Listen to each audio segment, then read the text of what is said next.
What's up, guys? It's Peyton. Going to talk to y'all today about the Red Wing Shop Mock Oxford, Moxford. It's been called a lot of different things on forums and even on Red Wing's website. But this is a re-release, I should say, from Red Wing Heritage.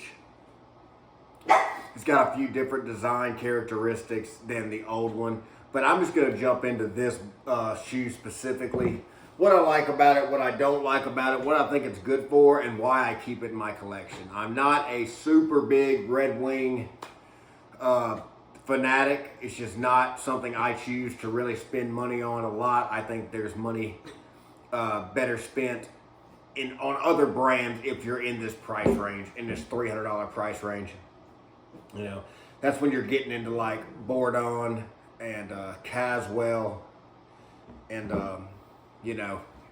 Grant Stone, things like that. And I understand none of those are made in the United States. Red Wing still has that going for it, at least in its heritage line, and I'm a big advocate for that as well. Again, 95% of the footwear I own is made in the United States, but I think Red Wing is a little bit steep.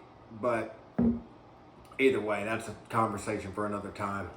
So price on these, I think these are running right now for $289. They're coming in 3 different colorways. The colorway I have is the Black Prairie leather. It is a T-core leather, which I do like. I think this leather is aging beautifully already. The footbed's breaking in nicely. It does have an all leather footbed, on par with other Red Wing Heritage. It is a 360 Goodyear welt with their traction tread wedge outsole. It does have an internal heel counter cover, which is real leather, which is actually very thick. It looks like the same leather, just the rough outside of it. That's nice. The leather lining inside of it is full from basically the eyelets down through the vamp. Very nice. It is a traditional 2-piece moccasin stitched. You know, like every other Red Wing, it has the Puritan stitch with the 3 stitches stitched at once on the vamps. And yeah, man, I really like these. I've had 3 pair of Red Wings. This is the only one I have left, and this is one I don't plan on getting rid of anytime soon. I like it. This Black Prairie leather is a T-core leather. If you can see that, I don't know if you can, where it's starting to wear off on the toes. This one has a little bit more. It's got a good patina potential. It is a stiff leather. To me, that's just most SB foot leathers. Red Wings Tannery that they own and operate. SB Foot has some stiff leathers, man. They really do, especially for the thickness they're coming in at. And this is no different. One downfall of these is they don't offer any other widths but D, at least not at this time. I wear a 9 in length in Red Wing Heritage. Whether it be Iron Rangers, Blacksmiths, Beckmans. I think the Beckmans are true to size now, but you get the gist. I wear a 9. I'm a 9.5. E Brannock, and these are a 9D. They are snug through the toe box. They do fit lengthwise. They are breaking in nice enough to where I can wear them for extended periods of time now, but they are more narrow than I would like. I wish they offered a double E width in these like they do in their Oro Legacy Classic Mock. I don't understand why they don't, given that this is the same number 23 last. But I guess that's just cost savings, you know, trying to keep their styles limited and sizing to a certain scale, basically. But either way, it is a little tight in the toe box, but it does fit. It is breaking in nicely, although it's breaking in slow because it's true. Red Wing just has a really rough break-in on most of their heritage boots. They're classic mocks, they're Iron Rangers, they're Blacksmiths. They're just a tough break-in, even compared to brands that are known to be tough break-in boots. These are not as hard to break in as P&W boots, but they're a lot harder to break in than a lot of boots that are similarly built and similarly priced.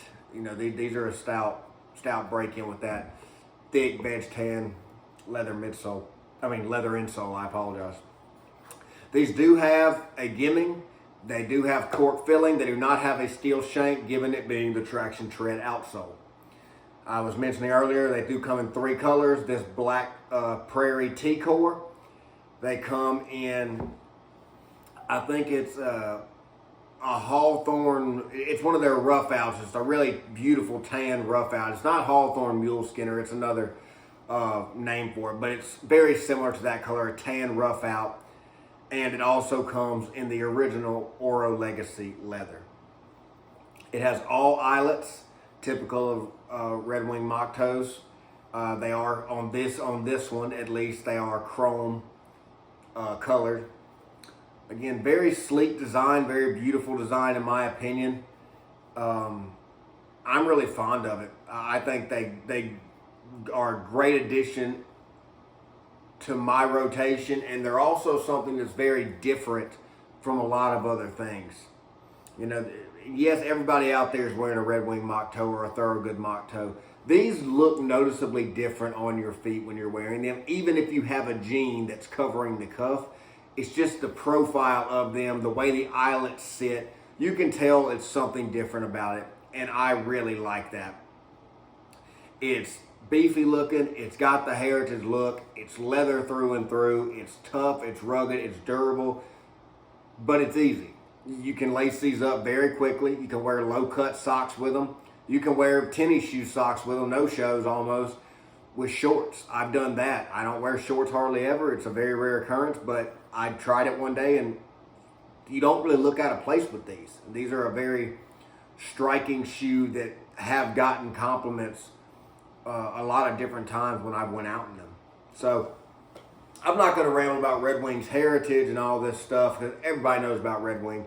I just wanted to maybe give a review update on a shoe that I don't see talked about a whole lot. There are more and more reviews coming out on it, but I just I wanted to give my take on it. I think they are a very good looking shoe. I think they're very unique. I think they stand alone in this category. I know there are a couple others that are making, I think Craft and Glory is making one, which is Craft and Glory, in my opinion, is pretty much just knocking off every Red Wing style they can, which is fine because they're doing a good job of it and they're doing it at a cheaper price. So whatever floats your boat. But there's a few other, moccasin. Oak Street has a few that are moccasin shoes and, different things, but you can obviously get nicks to make you a custom one. But in general, this has a very specific look that I think stands alone in its category. And I'm very thankful to have it. I really like it, and I think it'd be a good addition to anybody's collection who's looking for a more casual, easygoing as far as stylistic choice.